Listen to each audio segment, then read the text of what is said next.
Dados wong kudu roh sejarah. Ya kados santri. Wah, dhisik santri ku ahli tirakat, mutolaah, ngirit. Ku santri dhisik, napa? Nah, saiki santri saiki dhisik ning omah, saiki pindah pondok. Lah anggere manggon pondok ku jenenge santri. Ora usah mbok takokno bener ta ora, pokoke anggere turune ning pondok santri. Ora usah mbok syaratno kudu bener tirakat, ngerawat, jarang mangan. Ora tau bengak-bengok, ya ora wis ora ono santri. Jadi santri kalimatu madkhin. Saiki ya wis ora jelas pokoke. Saiki dirubah definisine. Santri itu siapa? Orang yang enggak di rumah dan di pondok. Wis ngono tok, ora usah definisine ora usah akeh-akeh. Ruwet. Nah, dhisik kan enggak santri adalah penerus ulama. Wah, kok ribet. Ribet ya definisi ini kok. Ribet. Ya eling-eling ya. Mulane ngaji ku sing khatam ya. Jadi ada saat di mana orang Nasrani ku ya dipuji pangeran ya, tapi Nasoro sing napa dzalika bi anna minhum qissisina wa ruhbanan. Terus keberadaan mereka sebagai ruhban justru dipuji Allah karena ciri utama ruhban adalah mengenali kebenaran zaman itu. Napa lagi-lagi zaman itu. Tapi kemudian ada zaman di mana setiap Nasrani itu trinitas napa? Nah, di sini mulai walantardo angkal yahudu walan nasoro hatta tattabi'a millatahum. Ini Nasrani yang sudah rival kita, sudah musuh kita karena kita tauhid, mereka trinitas. Ya, jadi itu ayat-ayat tadi ada momentumnya. Nah, di sini pentingnya belajar asbabin nuzul. Jadi enggak bisa dipukul rata. Jadi saya wong muni santri yo mesti wong saleh, ahli tirakat, ora ahli bengak-bengok. Nah, saiki yo beda meneh santri ku piye? Sing ora turu ning omah, turu pondok. Ya sing ngono tok definisine. Ojo terus sing saleh, sing ngapal Quran nak bengi mutolaah. Wah, ribet tarif ngene kok. Nak rino poso, nak bengi jungkung ribet tarif ngene kok. Iku masa lalu no. Masa lalu. Lah iki saleh santri piye? Sing mau ngarit ning omah. Manggon pondok. Wis ngono tok wis definisine ngono. Nek ning omah ra entuk wesel, nek ning pondok entuk wesel. Malane aduk ning pondok. Sesuai definisi sing gampang-gampang ngono. Wa amara ammahu biraddihi. Terus melirian orang-orang Nasrani lebih simpati pada Nabi. Mulane ngantos sak mangke senajan to kadarnya berbeda tapi relatif masih mirip-mirip. Ya, lepas dari itu tetap pro dan kontra, seolah lagi lepas dari itu tetap pro dan kontra. Itu ketika Rektor Al-Azhar datang ke Vatikan untuk supaya Vatikan itu ada masjid, itu ya dituruti sampai Paus Yohanes II. Akhirnya di Vatikan itu pertama kali ada masjid itu karena ada delegasi dari apa? Al-Azhar minta supaya di Vatikan itu ada masjid karena banyak ekspatriat muslim yang butuh masjid. Dibikin. Ya senajan toh tentu kita tidak menganggap itu satu kebaikan yang berlebihan. Ini mau cerita masih ada apa? Mesti ada toleransi, ada apa? Toleransi. Tapi kayak apa Zionis dengan orang Islam di Palestina kan ekstrim apa? Padahal cerita yang sama kadang kita tidak menemukan di Italia, paham ya? Tapi ya tentu tidak seperti dulu. Cuma ini cerita perbandingannya kan nggak pati begitu dengar apa? Peristiwa apa? Di Italia kan ekstrim yang di Zionis ke Islam ya karena masih ada sisa-sisa tadi ya ada sisa-sisa tradisi yang baik meskipun tentu konteksnya sudah beda tapi masih lumayan apa? Jadi kemana keluarnya orang Palestina ngadepi Zionis Israel dengan keluarnya Muslim yang ada di Italia itu masih ngeri mana?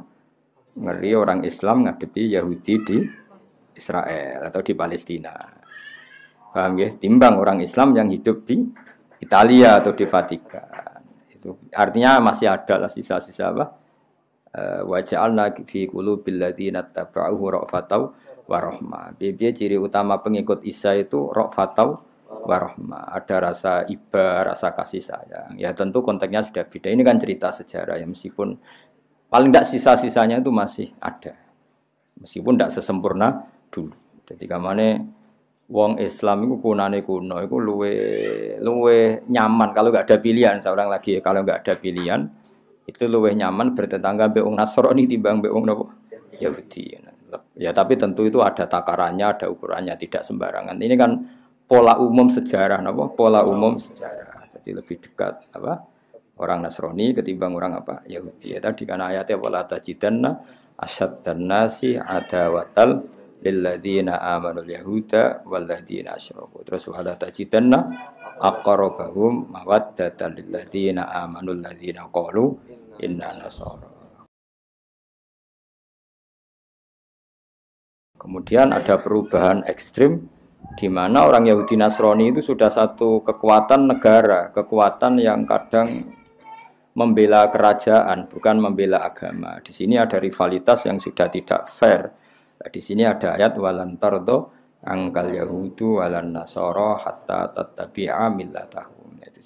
Tapi apapun itu sisa-sisa polanya masih sama. Sisa-sisa Yahudi adalah ambisinya tadmirul mukmin atau menghabisi orang mukmin, tapi sisa-sisa Nasrani masih kadang ada rofah. Ya lepas dari tadi itu sudah baqiyah, apa? Baqiyah. Tapi sejarah itu mesti polanya masih mirip-mirip. Jadi gamane cara wong Islam seneng Israel, mbok takoki atau seneng Palestina, mbok takoki hubungannya dengan Zionis, dengan orang Islam yang di Italia hubungannya dengan Vatikan. Kira-kira itu lebih enak mana? Paling tidak setidaknya yang kita dengar apa? Setidaknya yang kita dengar mesti lebih rileks yang di Italia timbang yang bersinggungan dengan Zionis Yahudi. Karena tadi memang dari dulu beda, dari dulu beda. Nah, ini kata niki sing rohibu bukhaira kepengin nyelametno Kanjeng Nabi, sing Yahudi kepingine mateni Kanjeng Nabi. Ini kan beda sekali apa? Jadi wa amara ammahu bi raddihi ila Makkah takhawufan alaihi min ahli dinil Yahudiyah. Jadi Bukhaira justru memerintahkan Abu Thalib supaya Nabi dibawa ke Mekah. Takut Nabi dibantai orang Yahudi. Berarti apa? Bukhaira punya empati dan punya kasih sayang mbek Kanjeng Nabi. Mesti orang sebaik ini enggak boleh terbunuh. Kira-kira pikirannya Bukhaira kan, orang sebaik ini enggak boleh terbunuh dan pemimpin alam raya ke depan enggak boleh terbunuh. Berarti Bukhaira apa? Menginginkan kelangsungan aktivitas dakwah Rasulullah Shallallahu Alaihi Wasallam. Ya meskipun tadi seorang lagi, tentu yang sekarang itu beda karena edisi Muharraf, nama. Tapi tetap saja ada baqiyah, nama. Ada sisa-sisa watak itu, nama. Ada sisa-sisa watak itu. Sehingga ya tadi beberapa kali ya kayak ya kita tidak perlu istihadnya sama ya. Tapi kalau mau cerita beberapa istihadnya Rektor Al-Azhar. Kadang-kadang kita ketemu di Vatikan. Orang boleh ngeritik, boleh tidak cocok karena ini masalah ijtihad dia. Yang ngeritik ya monggo, yang setuju ya monggo. Kita kan hanya cerita secara ilmiah, apa? Secara ilmiah bahwa seperti itu tuh mungkin, apa? Seperti itu tuh mungkin. Karena Nasara itu punya baqiyatur rafah, apa? Baqiyatur rafah. Ini disebut wa ja'alna fi qulubil ladzina tabauhu rafatan wa rahmah. Ya, jadi eling-eling ini. Ya sudah, itu masalah-masalah istihadiyah. Tidak perlu jadi polemik besar. Meskipun yang ngeritik itu ya banyak. Rektor Al-Azhar ketika datang ke Vatikan. Ya kamu tidak usah ngeritik, nggak kamu dukung. Kau ngeritik juga didengar, dukung ya nggak didengar. Kita ini butuhnya ngaji secara ilmiah. Kenapa? Secara ilmiah. Wa amaralan merintahna sapa rahibu Bukhaira ammahu ing pamane Kanjeng Nabi birodi kan go balik Kanjeng Nabi ila Makkah maring Mekah. Mergo takhawufan krana kuwatir alih ing atase Nabi. Kuwatir min ahli dinil Yahudiyati saking kelompok Yahudi. Ini masyhur tanda tengene kitab-kitab diterangaken ada 12 pembunuh yang sudah siap mateni Nabi tapi setelah Nabi benar-benar masuk Syam yang dalam, Syam dalam bukan Syam luar tapi Syam dalam. Jadi cara masuk Indonesia itu nak ijek ning Aceh kan ijek muntup-muntup, nak bener-bener ning Jawa kan ning tengah-tengah Indonesia. Kira-kira bunuhnya itu nanti nunggu di tengah-tengah apa? Syam. Nggih, di tengah-tengah apa? Syam, bukan awal masuk Syam. Mulane fala, makanya terus ketika di perbatasan itu Bukhaira mapak Kanjeng Nabi, belum sampai Nabi masuk pertengahan apa? Syam. Mulane temriki diterangno faraja'a.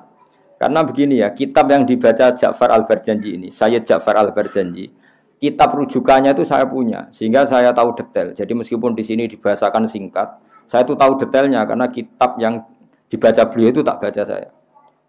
Kitab rujukannya, napa? Nah, ke judulnya atau kru, pokoknya paling. Nah, terus yang kene disingkat-singkat jadi kitab napa berjanji. Ya tentu simpel. Mulane untuk angel mergo singkatan. Tapi saya paham betul memang ceritanya seperti itu. Jadi Orang Yahudi itu pinter, nanti bunuhnya nunggu setelah Muhammad masuk Syam dalam. Kenapa? Karena dengan di Syam dalam otoritasnya penuh milik mereka, sehingga orang Arab tidak bisa menggugat. Nah, Kanjeng Nabi di Ibu Buhairah gak kalah pinter. Nabi dipetui di luar Syam, maksudnya pas muntuk-muntuk mau masuk Syam. Paham ya? Jadi kudu pinter, kenapa? Semua Yahudi yo pinter, aku nak mateni perbatasan bisa digugat dunia internasional karena belum masuk wilayah kami, tapi mateni ning jero. Sing Ibu Buhairah ya pinter, wah nak ning jero selak kedisian dipapak di luar. Iku mane wong kudu ro sejarah, mane ngono. Islam koyo ngene gedene iku ya kadang-kadang utang jasa mbek roh ibu napa Buhairah. Dadi ora utang jasa mbek ketua ranting kok NU atau Muhammadiyah. Wis pangeran ngono kersane. Wis kowe kudu ikhlas wong sejarah ngene no. Wis cocok ra cocok ke ilmu kudu ikhlas. Kowe ora tau memberi kontribusi Nabi, nak ngel-ngelo iya, ingkang ditenggo-tenggo syafaatipun ngono. Dadi ngrumat ra tau. Lumayan Abu Lahab tau ngrumat. Kowe ngrumat ra tau, berjuang ra tau, tapi nak muni Nabi ingkang kita tenggo-tenggo syafaat. Aduh, nulung ra tau. Jaluk aneh-aneh. Ora potongan heroik no, gak potongan apa heroik. Kali mau seneng kiai pas-pasan ae salam templek 1.000 njaluk swarga no. Nang 1.000 untuk swarga. Wis ana embeling salam templek 1.000 supaya anak kula dongakno ya dadi wong alim. Nek 1.000 njaluk aneh-aneh. Soale hubungane kiai seribet. Wong saiki iku ribet. Wong mbek Nabi seneng pas-pasan ae. Dibaan yo ora paham bengak-bengok. Mulai untuk berkat loro. Wis ngono arep-arep syafaat, ya kelakuan kok ngono. Padahal Ibu Buhairah mati-matian nyelametno Kanjeng Nabi. Dadi ngerti nek Nabi tok dalam Sam pasti dibunuh. Dadi pamane dipapak ning perbatasan. Itu kan ya ndak gampang mapak-mapak gitu no. Enggak gampang. Malah nanteng kene kitab-kitab ageng diterangno pamane iku mangkel mbek Buhairah. Masyhur. Abu Thalib mangkel mbek Ibu Buhairah. Abu Thalib kan niat dagang. Gowo kafilah besar bawa dagang kemudian enggak ke titik tujuannya kan yo mangkel. Sampai matur ning Kanjeng Nabi, la tasma ya ibn akhi maqala Ibu Buhairah. Aja rungokno iki paling wong drengki ben aku ora sida dagang. Masyhur Abu Thalib ngendikan. Terus Kanjeng Nabi karena memang didesain Nabi, beliau calon Nabi, ya ammi wahai pamanku, hati saya mengatakan orang ini jujur.